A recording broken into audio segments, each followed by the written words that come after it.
Whenever we picture a brilliant idea, we see a glowing light bulb, and we usually credit one man, Thomas Edison.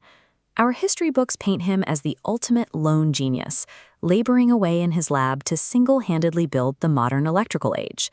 But the reality contradicts the textbook. He failed to originate his most famous creations, and he actively delayed electrical progress for decades. Edison operated as a cutthroat corporate monopolist, valuing the control of a market far more than the thrill of discovery. His massive empire of 2,300 patents was built largely through a strict corporate playbook of exploitation, sabotage, and the deliberate erasure of his rivals. Edison functioned as an aggressive tech CEO, treating innovation as a byproduct of market dominance. The first tactic in Edison's playbook is exploitation. You can see it clearly in his treatment of a brilliant young immigrant named Nikola Tesla. Early in his career, Tesla joined Edison's company and was handed a massive technical challenge. He was asked to completely redesign the company's inefficient direct current generators and promised a $50,000 bonus if he succeeded. Tesla spent months tearing down and rebuilding the machinery. He solved the problem and dramatically improved the generator's efficiency and went to his boss to collect the payout. Edison laughed right in his face.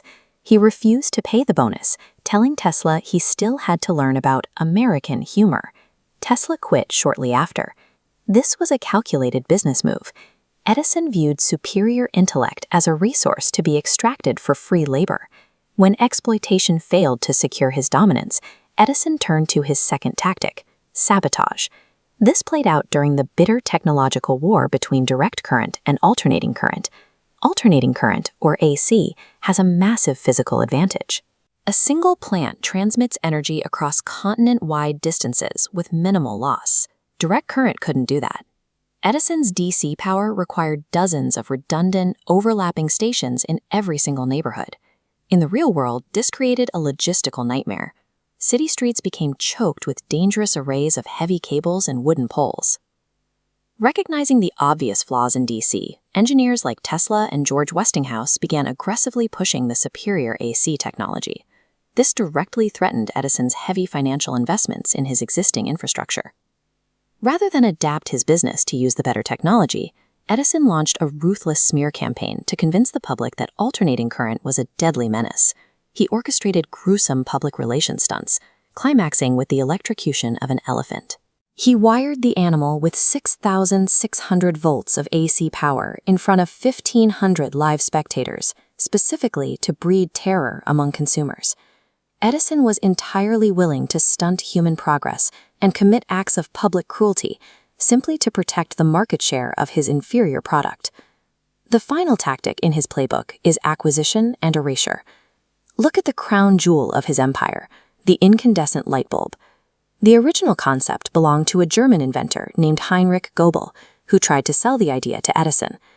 Edison rejected the pitch, but after Goebel died, he opportunistically bought the patent from his widow for a fraction of its worth. Then came an inventor named Joseph Wilson Swan, who achieved what Edison could not. He actually built a reliable, working light bulb.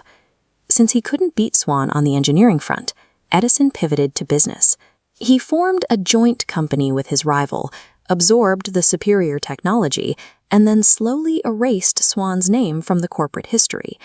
Edison's most effective weapon was never his laboratory workbench. It was the strategic acquisition and deliberate burial of his competitors. We've seen exactly how he operated. He stubbornly championed inferior technology, drove away brilliant minds, and slapped his own name on the hard work of others. Edison established the definitive blueprint for the modern tech monopoly through the strategic weaponization of his legal and financial influence. His career offers a stark historical lesson. True scientific superiority provides no shield against a better-funded legal department.